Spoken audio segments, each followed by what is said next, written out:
আমার দেনমোহরের 10 লক্ষ টাকা আমাকে এক্ষুনি বুঝিয়ে দিতে হবে। আমি তোমাকে এই জায়গায় দাঁড়িয়ে ডিভোর্স দিয়ে যাব। আপনি প্লিজ কামরুল ভাইকে বিয়ে করে আপনার জীবনটাকে নষ্ট করবেন না। এই ড্রাইভার, গাড়ি থামাও। কেন, কি হয়েছে? দরকার আছে। ড্রাইভার, গাড়ি থামাও।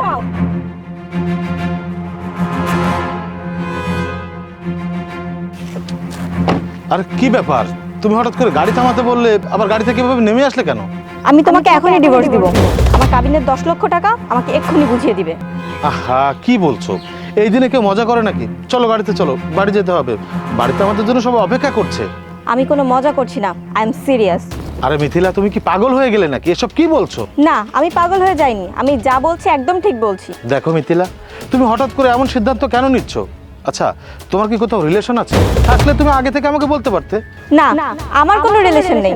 জুলিকে, সত্যি করে বলো তো। জুলি? কোন জুলির কথা বলছো তুমি? ও, তুমি তো জুলিকে চিনবে না। তোমার রক্ষিতা, যার সাথে তোমার অবৈধ সম্পর্ক আছে। মিথিলা, তুমি এসব কি বলছো? জুলি? আরে ও তো আমাদের বাড়ির কাজের মেয়ে। ওর এই পৃথিবীতে কেউ নেই, আমাদের বাড়িতে থাকে। আরে আমি তো ওকে আমার ছোট বোনের মতো দেখি। বোনের মতো দেখো না কিসের মতো দেখো সেটা আমার বোঝা হয়ে গেছে। মিথ্যাবাদী কোথাকার। তুমি কিভাবে পারলে আমাকে এভাবে ঠকাতে? মিথিলা প্লিজ, এমন পাপের কথা বলো না। এমন পাপের কথা বললে আল্লাহর আরশ কেঁপে উঠবে। চুপ করো। তুমি আমাকে ঠকিয়ে এখন ধর্মের কথা বলছো? লজ্জা করে না তোমার? আচ্ছা, তুমি যে কথাগুলো বলছো, এর কি কোনো প্রমাণ আছে, নাকি কারো কান পড়া তুমি বিশ্বাস করে নিয়েছো? লিসেন, আমি মিথিলা। আমি কারোর কান পড়া শুনি না। আমি কোনো কথা বললে তার প্রমাণ রেখেই কথা বলি। ওয়েট। আপু, আমি জুলি, কামরুল ভাইয়ের বাড়িতে কাজ করি, কাজের লোক। আর কামরুল ভাইয়ের সাথে আমার প্রেম আছে, তার সাথে আমার অবৈধ সম্পর্ক। আপনি প্লিজ কামরুল ভাইকে বিয়ে করে আপনার জীবনটাকে নষ্ট করবেন না।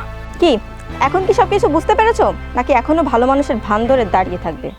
আমার কাছের মানুষগুলো যেহেতু আমার সাথে বেইমানি করেছে, সেখানে আমার আর কিছু বলার নেই। তোমার কিছু বলার নেই সেটা বললে তো হবে না। আমার দেনমোহরের 10 লক্ষ টাকা আমাকে এক্ষুনি বুঝিয়ে দিতে হবে। আমি তোমাকে এই জায়গায় দাঁড়িয়ে ডিভোর্স দিয়ে যাব। কিন্তু এই মুহূর্তে এতগুলো টাকা আমি কোথায় পাবো? তুমি আমাকে কিছুদিন সময় দাও, আমি তোমার টাকাগুলো পরিশোধ করে দিব। আমি তোমাকে কোনো সময় দিতে পারবো না। আমার দেনমোহরের টাকা এখনই আমাকে বুঝিয়ে দিতে হবে। দরকার হয় কাউকে পাঠিয়ে চেক নিয়ে এসো। আরে এই মুহূর্তে আমি কাকে বা চেক আনতে পাঠাবো? ভাইজান, আপনাদের কারো কিছু করতে হবে না, আমি চলে এসেছি। জুলি, তুই তুই আমার সাথে এত বড় একটা খেলা খেললি? আমি তোকে আমার আপন বোনের মতো দেখি, আর তুই কি না? ছি! ভাইজান, আপনি আমাকে ক্ষমা করে দিন। আমি আসলে নিরুপায় হয়ে কাজটা করেছি। আপনি কি জানেন এই কাজটা কে করিয়েছে আমাকে দিয়ে? কে সে? ভাবি তার লোকজন দিয়ে এই কাজটা করতে আমাকে বাধ্য করেছে। এই দাঁড়া, তোকে আমি যা যা করতে বলবো তাই তাই করবি, না হলে গুলি করে তোকে মেরে ফেলবো। কেন ভাইজান, আমি কি করেছি বলেন? আপনি আমাকে যা বলবেন আমি আপনার সব কথা শুনবো। আচ্ছা ঠিক আছে, কাজটা খুবই নর্মাল। আমি মোবাইলে একটি অডিও রেকর্ড করব। আমি এখন যা যা বলছি তাই তাই বলতে হবে। তুই বলবি আমি কামরুল ভাইয়ের বাড়ির কাজের লোক, কামরুল ভাইয়ের সাথে আমার অবৈধ সম্পর্ক আছে। না না ভাইজান, আমি এই পাপ কাজ করতে পারবো না। ওকে ফাইন, তাহলে তোর ভাই কামরুলকে মেরে দেই। না না ভাইজান, আপনি আমার ভাইজানকে মারবেন না। আপনি আমাকে যা যা বলবেন আমি তাই তাই করব। গুড গার্ল, বল। আপু, আমি জুলি, কামরুল ভাইয়ের বাড়িতে কাজ করি, কাজের লোক। আর কামরুল ভাইয়ের সাথে আমার প্রেম আছে, তার সাথে আমার অবৈধ সম্পর্ক। আপনি প্লিজ কামরুল ভাইকে বিয়ে করে আপনার জীবনটাকে নষ্ট করবেন না। ওকে ডান। এই কথা যদি কাউকে বলিস তাহলে তোদের পরিবারের সব কয়টাকে গুলি করে মেরে দেব। ভাইজান, সব কিছু তো শুনলেন, আপনি আমাকে ক্ষমা করে দিন। আমার আসলে কিছুই করার ছিল না।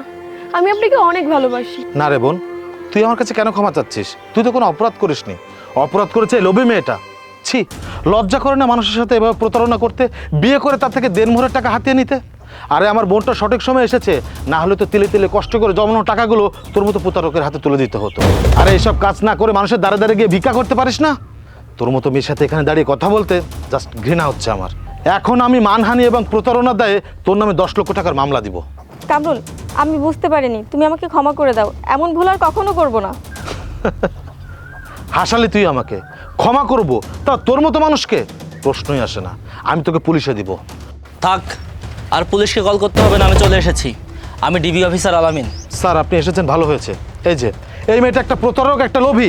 থাক, আমাকে আর বোঝাতে হবে না, আমি বুঝতে পেরেছি। এই মেয়ের নামে একাধিক মামলা আছে। সে প্রথমে নাটক করে মানুষকে বিয়ে করে, তারপর নাটকীয় কিছু গল্প দিয়ে সেই মানুষটাকে ডিভোর্স দেয়, তারপর মোটা অঙ্কের টাকা হাতিয়ে নেয়। বাই দ্য ওয়ে, এখানে জুলিকে? স্যার আমি আপনাকে কল করেছিলাম। মিস জুলি, আপনাকে অসংখ্য ধন্যবাদ সময় মতো ফোন দিয়ে ক্রিমিনালকে ধরিয়ে দেওয়ার জন্য। ভাই, আপনার কোনো চিন্তা করতে হবে না, আমি আইনের সহায়তা নিয়ে আপনার ডিভোর্সের ব্যবস্থা করব, যেখানে একটি টাকাও লাগবে না। আপনারা এখন আসতে পারেন। হ্যালো কন্ট্রোল রুম, আমি ডিবি অফিসার আলামিন বলছি। আপনি মহিষ প্রজননের সামনে একটা ফোর্স পাঠিয়ে দিন, এখানে একজন মহিলা ক্রিমিনালকে ধরা হয়েছে। জি।